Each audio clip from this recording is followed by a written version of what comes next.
My chest seized with a painful flutter as I sat in Dr. Chen's office, watching my son James speak about me as if I were furniture instead of his mother. After 42 years of raising him and 38 teaching this town's children, I was being erased right before my eyes. Mom's condition is deteriorating faster than we expected, my son James explained in that condescending tone he'd perfected over the last 3 months. The memory issues are getting worse. Last week, she forgot her heart medication twice and left the stove on overnight. Pure fiction. I hadn't forgotten anything. I'd questioned whether the increased dosage was necessary after feeling dizzy. And I hadn't used that stove since Sunday's pot roast. My name is Catherine Reynolds. I'm 67 years old, and this is the story of how my only son tried to steal my $305,000 home by convincing everyone I was losing my mind. If this situation resonates with your soul, click subscribe and let me know in the comments where you're tuning in from. Mrs. Reynolds, Dr. Chen said, addressing me directly while making deliberate eye contact, how would you describe these episodes yourself? Before I could answer, my son leaned forward, physically inserting himself between us. They're much worse than she admits. I believe I asked your mother, James. Dr. Chen's tone was gentle but firm. Mrs. Reynolds, it's a fluttering sensation, I explained, unconsciously straightening my cardigan as another flutter rippled through my chest. Nothing like the crushing pain they warn about for heart attacks. It happens maybe once every 2 weeks, usually when I'm stressed. I touched the vintage brooch, pinned to my lapel, a gift from my first graduating class in 1983. Like right now, James checked his phone. The home monitor shows multiple episodes. I've been tracking them. Home monitor? That was news to me. I wasn't aware I was being monitored. The words came out sharply. 40 years managing classrooms had taught me to control my tone, but this crossed a line. It's that smart watch, my son explained to Dr. Chen, not to me. She forgets she's wearing it. That's part of the memory issues I mentioned.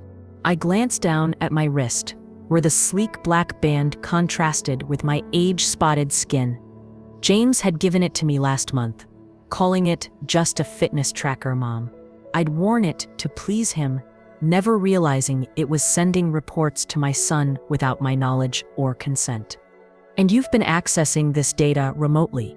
Dr. Chen asked, making a note in my chart. Of course, James said confidently. Mom's not tech-savvy. She taught English, not computer science.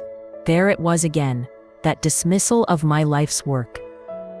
As if teaching literature for 4 decades somehow made me incapable of understanding technology, I'd mastered smartboards and created our county's first digital literacy program before most teachers knew what email was. But in my son's new narrative, I'd become helplessly incompetent. Actually, Dr. Chen said, Mrs. Reynolds was quite pioneering with technology in the classroom. I remember her teaching us HTML coding as part of our media literacy unit, when most schools weren't even discussing it. That project helped me get into pre-med.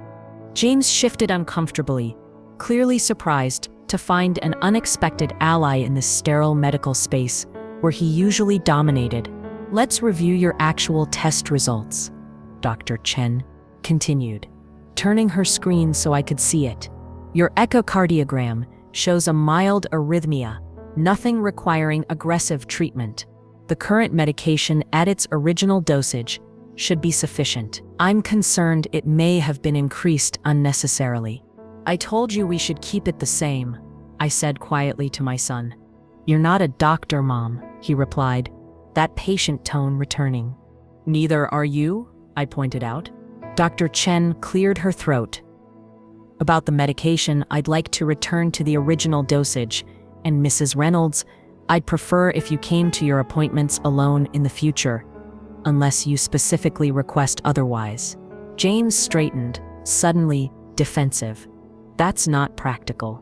Mom's driving has become erratic. I've been handling her transportation. This was news to me.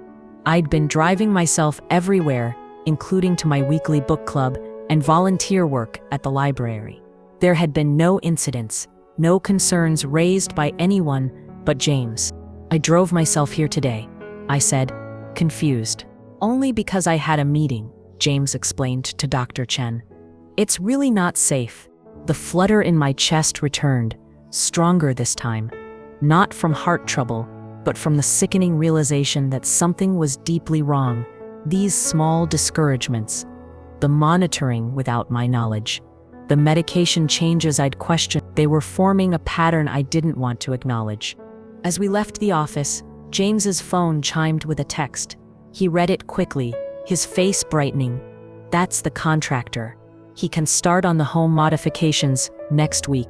"What home modifications?" I asked, stopping in the hallway. "Just some safety updates," he said vaguely. "Grab bars in the bathroom, better lighting, senior-friendly stuff."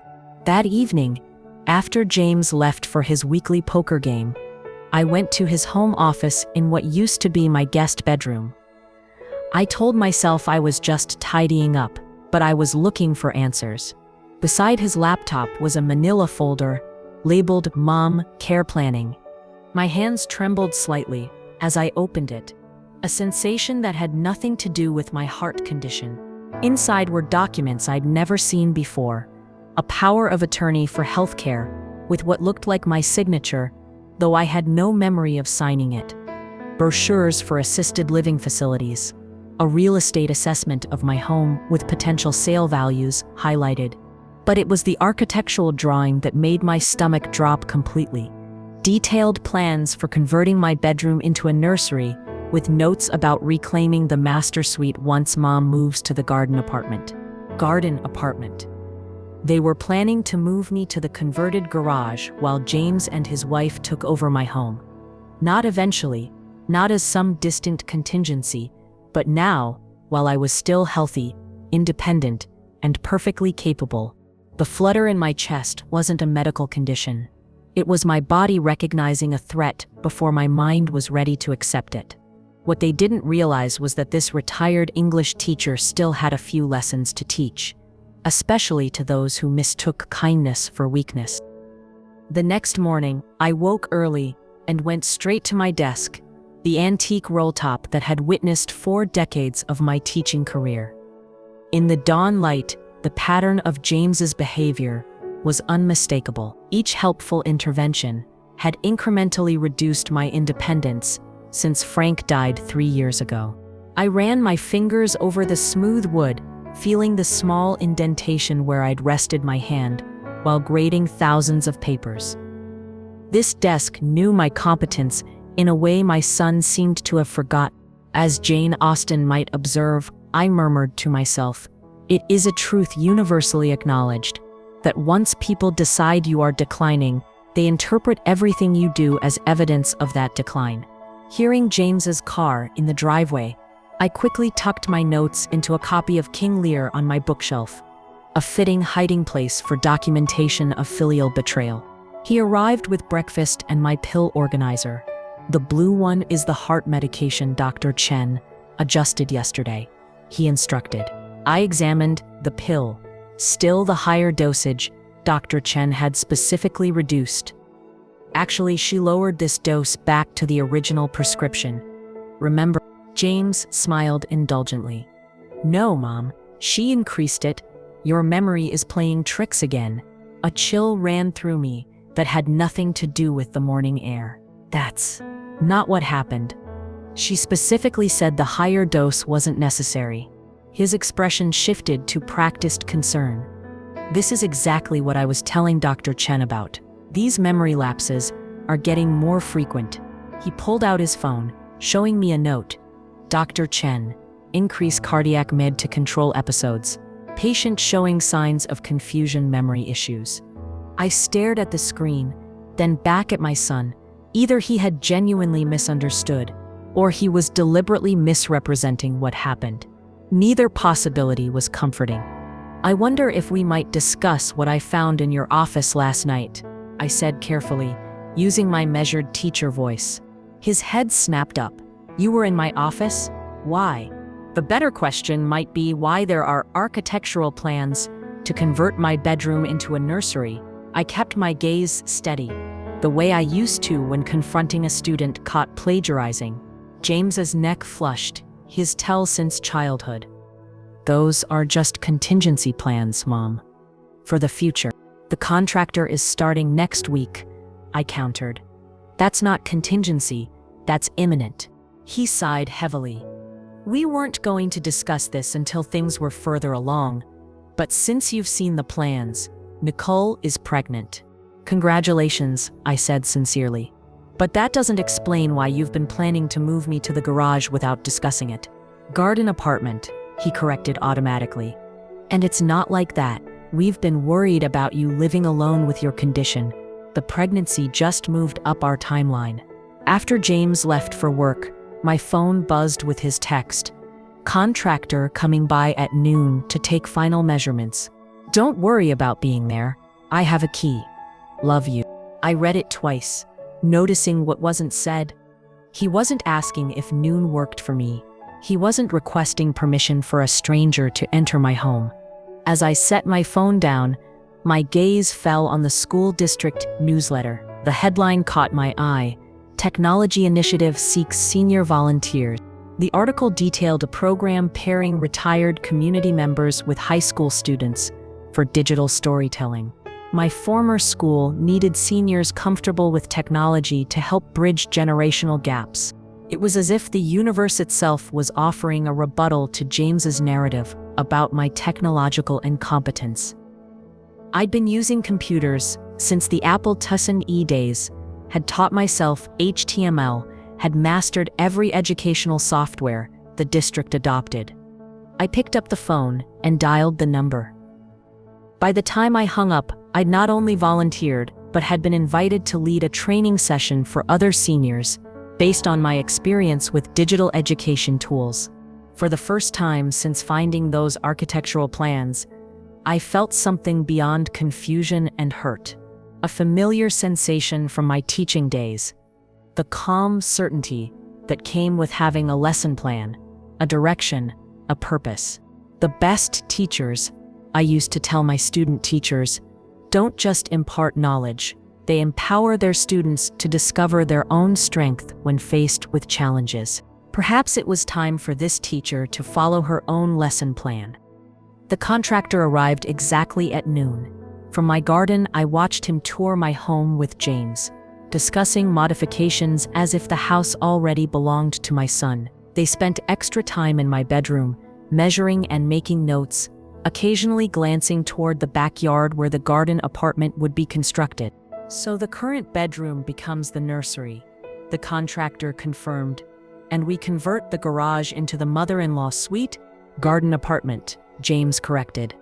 And yes, but we need to expedite the timeline.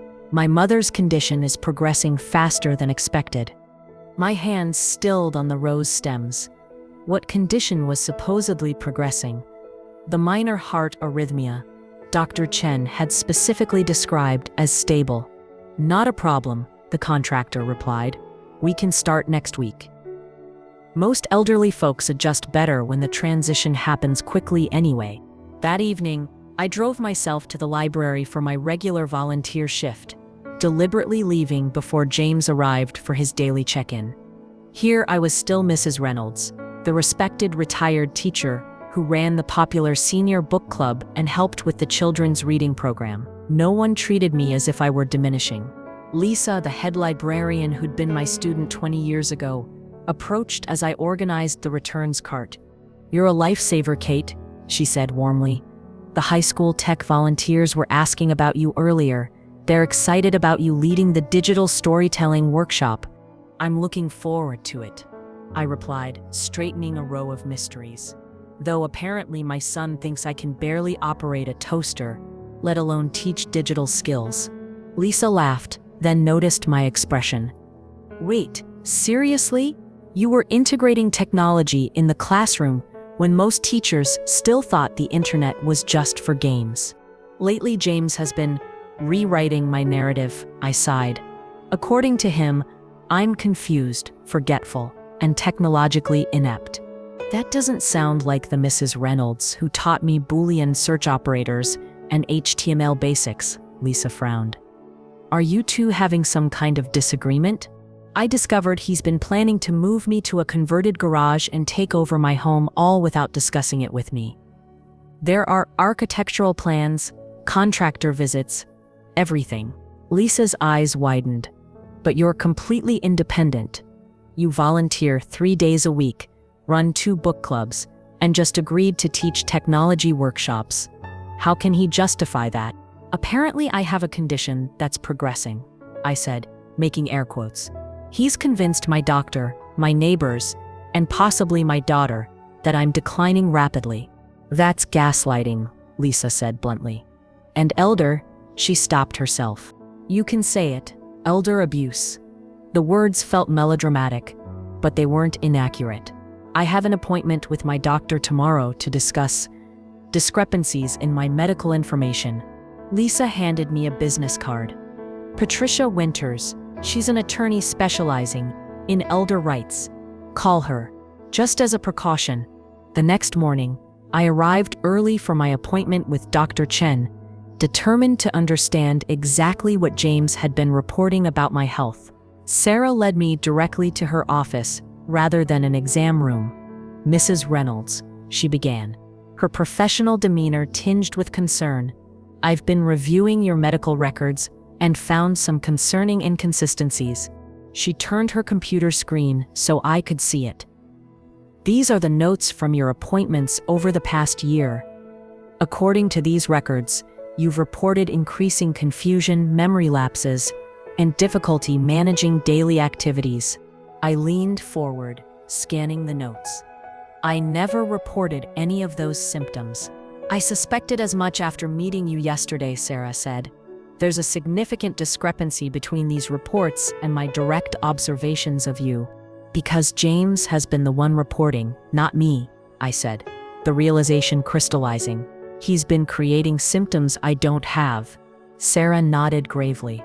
In the medical community, we're increasingly aware of something called medical gaslighting, particularly with elderly patients. Sometimes family members exaggerate or invent symptoms, either out of genuine concern, other motivations. Like wanting my house? The words came out more bitterly than I intended.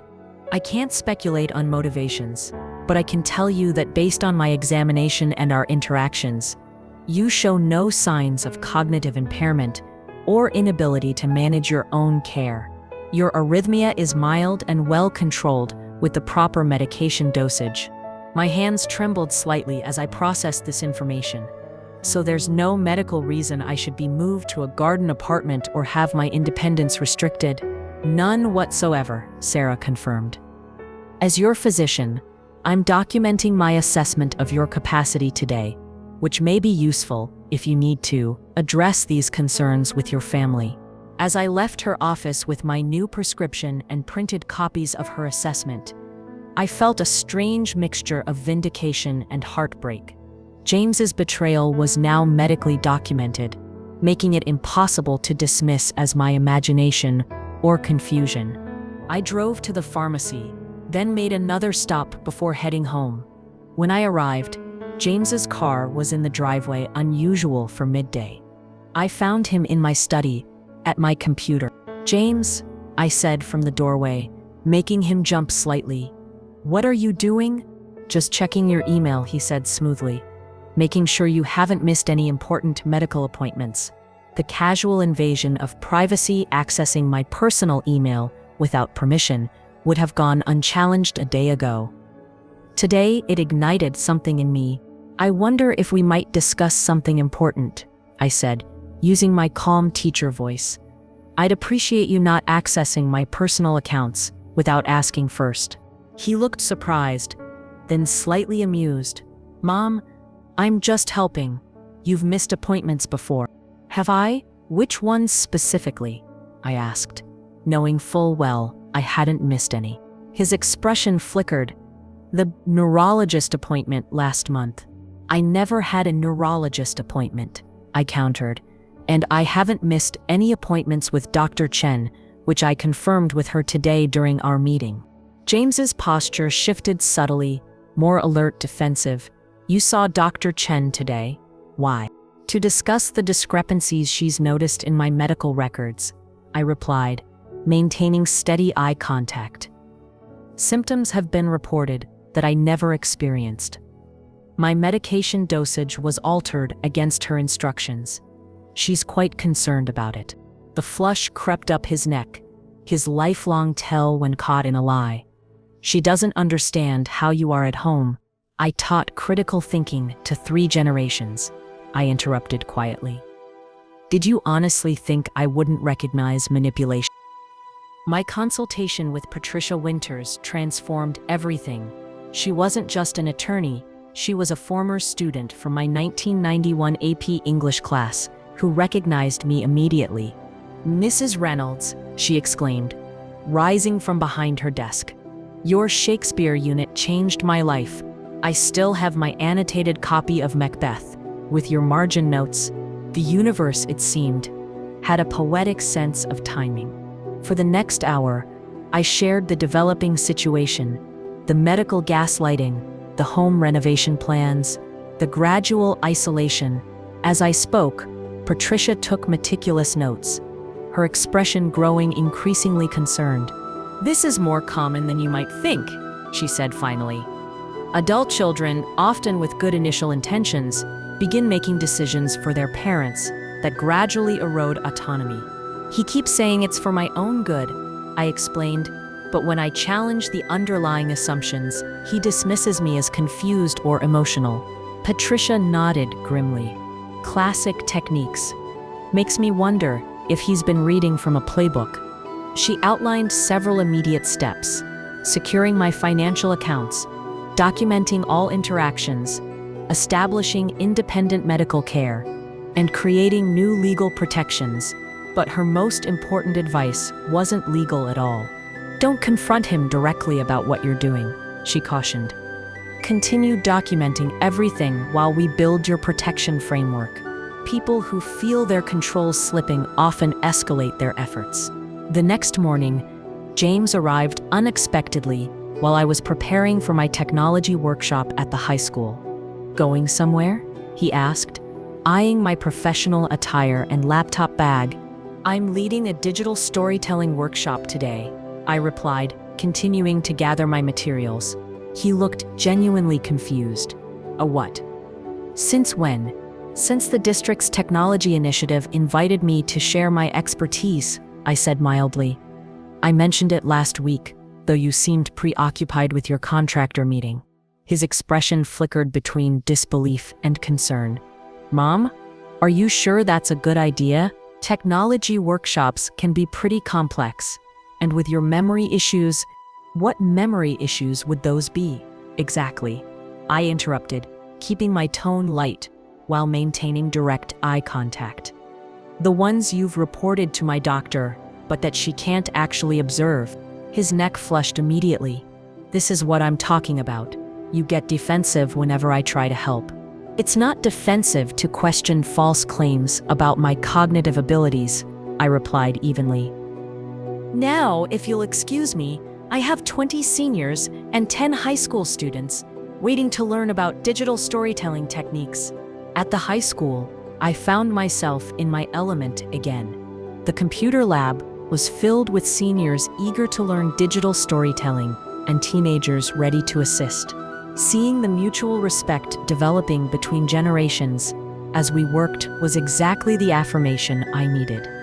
I arrived home to find Nicole's car already in the driveway, hours before our planned dinner. As I entered, I heard her voice from the kitchen. I just don't understand why she's being so difficult about this, she was saying. Mom moved in with my sister when she started having health issues, and she was much worse off. She's getting more paranoid, James replied. Dr. Chen mentioned it might happen. We just need to proceed carefully so she doesn't feel threatened. I stepped into the kitchen doorway. How fascinating to hear about my paranoia from people who are literally planning to renovate my home without my permission. They both startled, Nicole nearly dropping the glass she was holding. At 36, she was stylishly dressed in maternity wear that accentuated her small baby bump. Despite our current conflict, I felt a pang of joy at the visible evidence of my future grandchild. Kate. Nicole recovered first, her smile too bright. We were just discussing the renovation timeline. The nursery needs to be ready before the baby comes. And with your health concerns, what health concerns specifically? I asked calmly. Please, enumerate them for me. Nicole glanced at James, uncertainly. Well, your heart condition, the memory issues, the confusion. Have you observed any of these issues personally, Nicole? Or are you relying entirely on James's reports? She shifted uncomfortably. James handles the medical side of things. And the financial side, I added. And soon, apparently, the housing side as well. James stepped forward. Mom, you're upset. Let's all sit down and discuss this rationally. I am perfectly rational, I replied, removing a document from my bag. A formal letter Patricia had helped me draft. This is written notification that I do not consent to any renovations, modifications, or construction on my property. I've sent copies to your contractor and to my attorney. James took the paper, scanning it quickly. Your attorney? Since when do you have an attorney? Since I discovered architectural plans to convert my bedroom into a nursery without my knowledge or consent, I answered evenly. Nicole looked genuinely shocked. James told me you had agreed to the plans weeks ago. He said you were excited about the garden apartment because it would be easier for you to manage. The revelation hung in the air. Between us, James had been telling different stories to different people, creating a narrative that served his purposes regardless of the truth. James turned to me, his expression a mixture of anger and disbelief. What are you doing? He demanded. Why are you fighting this so hard? We're trying to help you. By lying to my doctor? By creating a false medical narrative? By planning to move me to the garage? I kept my voice steady despite the pain his betrayal caused. That's not help, James. That's control. You don't understand, he said, lowering his voice. The business is struggling. We need a larger space, but can't afford to move. This house. Ah, there it was. The truth, finally. So this isn't about my well-being at all, I said softly. It's about taking my home because you need the space but can't afford your own solution. After they left, I did something I should have done sooner. I changed my email password, my banking passwords, and the lock code on my phone. Small acts of reclaiming control, of recognizing that my trust had been misplaced. As evening fell, I sat in my garden, watching the sunset paint my roses gold, feeling simultaneously heartbroken and oddly liberated. The betrayal hurt deeply, but with that pain came clarity. For years, I'd taught students to find their voices, to stand firm in their truth, even when powerful forces tried to rewrite it. Now it was time for this teacher to follow her own lesson plan. The next morning, I awoke to pounding on my front door. Through the peephole, I saw James, the contractor, and Nicole's father standing on my porch. James was gesturing angrily toward the door, his face flushed with frustration. Mom? Open the door, he called, having spotted my shadow through the curtains. The contractor is here to start work. I took a deep breath, centered myself, and opened the door without unlocking the security chain, a boundary both physical and symbolic. Good morning, James, I said calmly. As I informed you yesterday, no renovations have been authorized on my property. The contractor shifted uncomfortably. Ma'am, your son said this was all approved. We have permits filed. Without my consent as the homeowner, I interjected, which makes them fraudulent. You might want to consult your own attorney about proceeding with work on a property without the owner's permission. The man paled slightly, turning to James. You said your mother had signed off on everything. She did, James insisted. She's just confused about the details. Mom, we've discussed this for months. The garden apartment will be perfect for you. I held up my phone, displaying the recording app. I'm documenting this interaction, James. To be perfectly clear, I have never approved any renovations to my home, I have not signed any permits or contracts, and I expressly forbid any construction work on my property. Nicole's father, a retired accountant I'd only met a few times, stepped forward. James, if she hasn't signed anything, she's not thinking clearly, James interrupted. Dr. Chen confirmed her cognitive decline. That's categorically false, I replied, still recording. Dr. Chen has provided written documentation confirming I have no cognitive impairment whatsoever. In fact, she's quite concerned about the discrepancies between what's been reported to her and her direct observations. The contractor was already backing toward his truck. I can't get involved in a family dispute. Call me when you've sorted this out. He nodded respectfully to me before departing, leaving James fuming on the porch. What are you doing? He demanded once the contractor was gone. The baby will be here in 4 months, and we need the space. Your need for space doesn't justify taking over my home under false pretenses, I responded. If you'd approached me honestly about your situation, we could have discussed solutions together.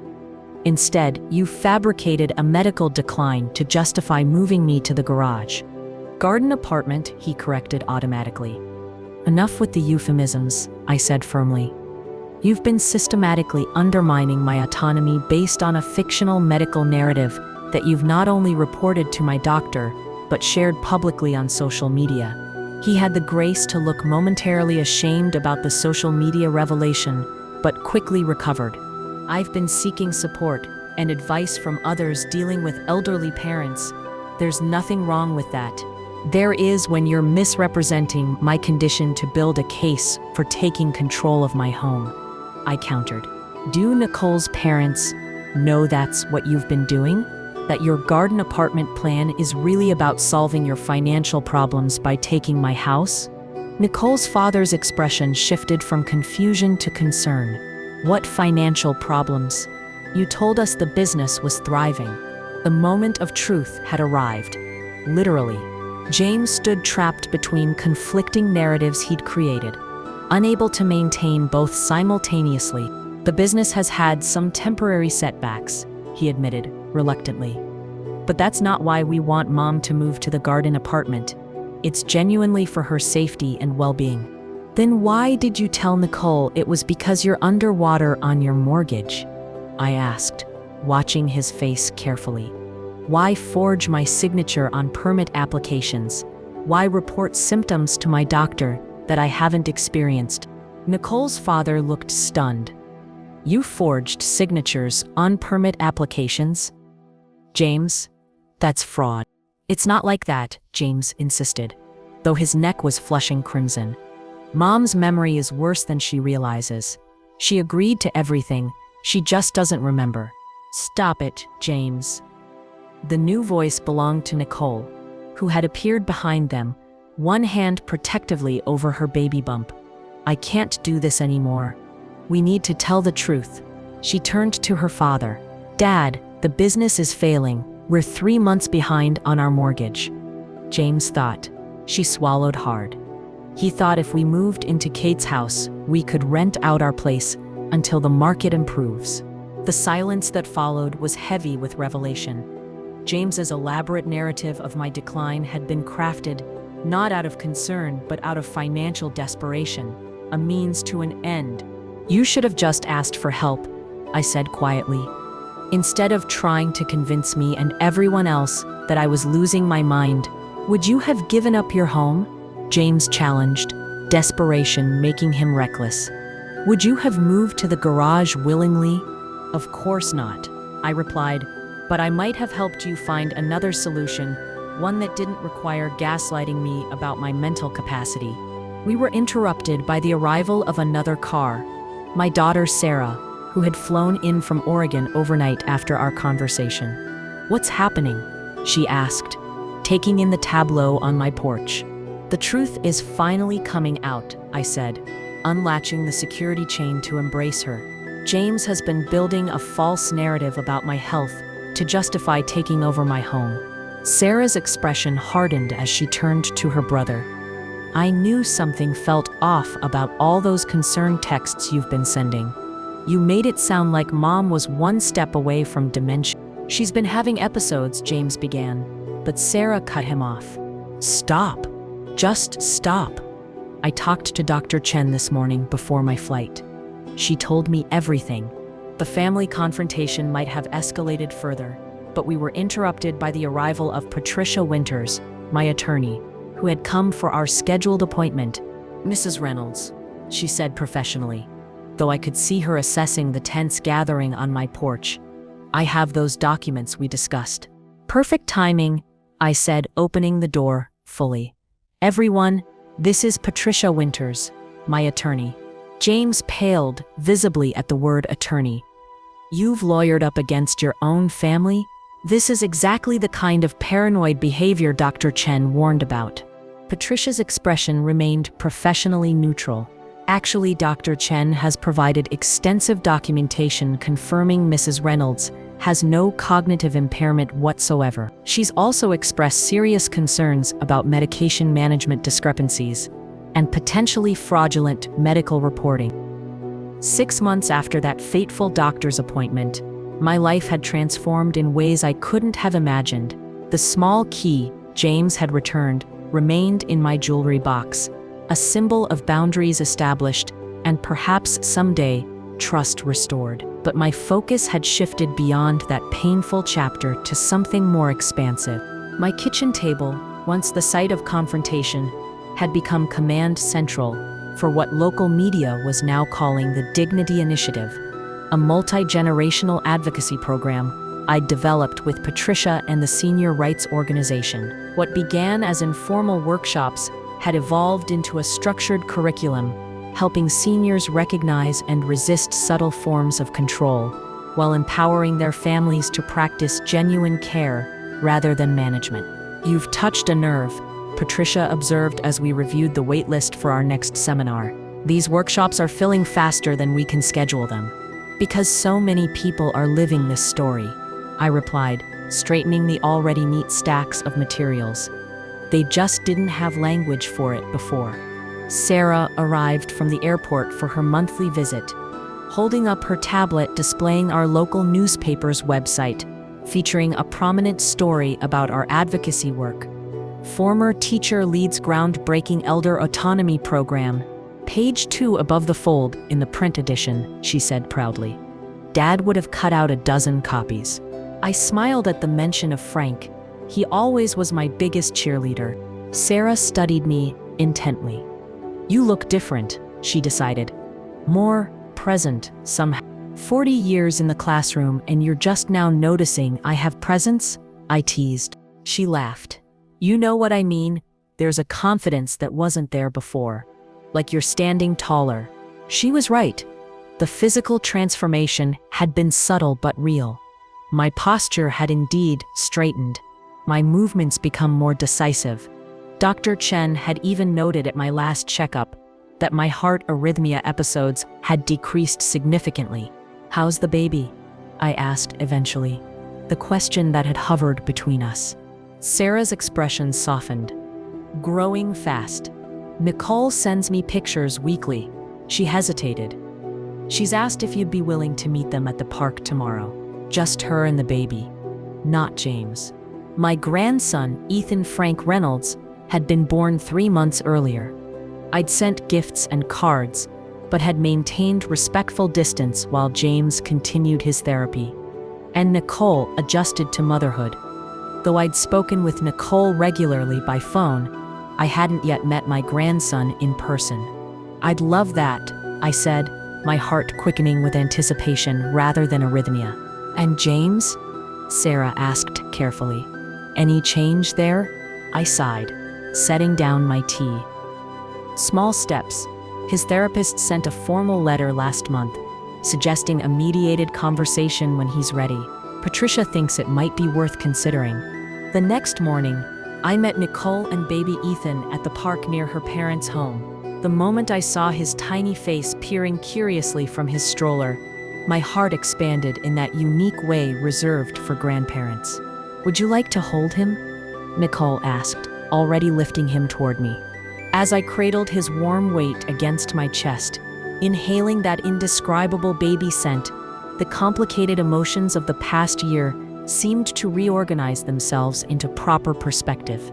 This small being knew nothing of our family conflict, cared nothing for property rights or medical autonomy. He simply existed in the present moment, a continuation of our family story regardless of its recent painful chapters. "He has your eyes," Nicole observed softly. "The same shape. How are you managing at your parents'?" I asked. She sighed, settling beside me on the bench. "It's temporary but necessary. James is doing the work, Kate. Real work in therapy. He's finally addressing some deep issues about security and control that go back to his childhood." I nodded, understanding more than she might realize. As both James's mother and a professional educator, I'd always recognized his need for structure, his anxiety around uncertainty. Those traits had served him well academically, but had twisted under financial pressure into something darker. "He asks about you," she added carefully. "He's respected your boundaries completely, but he misses you." The baby stirred against my chest, his tiny hand clutching my finger with surprising strength. "Tell him his son has his father's grip," I said, emotion making my voice slightly unsteady, "and that when he's ready for that mediated conversation, I'm open to it." The following week brought my 68th birthday, celebrated with a surprise gathering organized by my workshop participants and former students. The community center was filled with people whose lives had intersected with mine, across different chapters. Students from decades past, colleagues from my teaching years, seniors from recent workshops, even Dr. Chen and her medical residents. "Speech," someone called after the cake had been cut. I hadn't prepared anything, but decades in the classroom had taught me to think on my feet. I looked around at the diverse gathering. "In literature," I began, unconsciously adopting my teacher voice, "we often speak of the hero's journey, how challenges force characters to discover strengths they never knew they possessed. But what the classical versions don't emphasize enough is that the journey isn't just about individual transformation. It's about the communities we build along the way." I gestured to the diverse gathering. This past year taught me that true dignity isn't about independence in isolation. It's about interdependence with respect, creating relationships that honor autonomy while providing genuine support. Later, as Sarah helped me carry gifts to the car, she nodded toward a figure standing hesitantly at the edge of the parking lot. James, keeping a respectful distance, but clearly having observed the celebration from afar. "Tell him I saw him," I told Sarah, "and that I appreciate his respect for boundaries."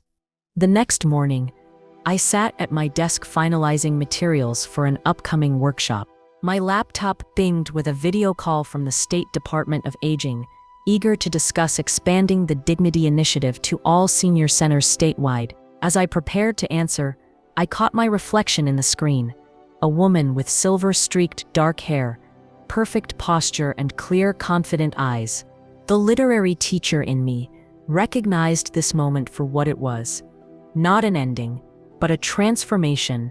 The painful chapter with James remained unresolved, its conclusion yet to be written, but it had become just one thread in a larger, richer narrative that extended beyond family conflict to community impact. The teacher had become the advocate, the mother had reclaimed her personhood, and the narrative, my narrative, continued on my own terms.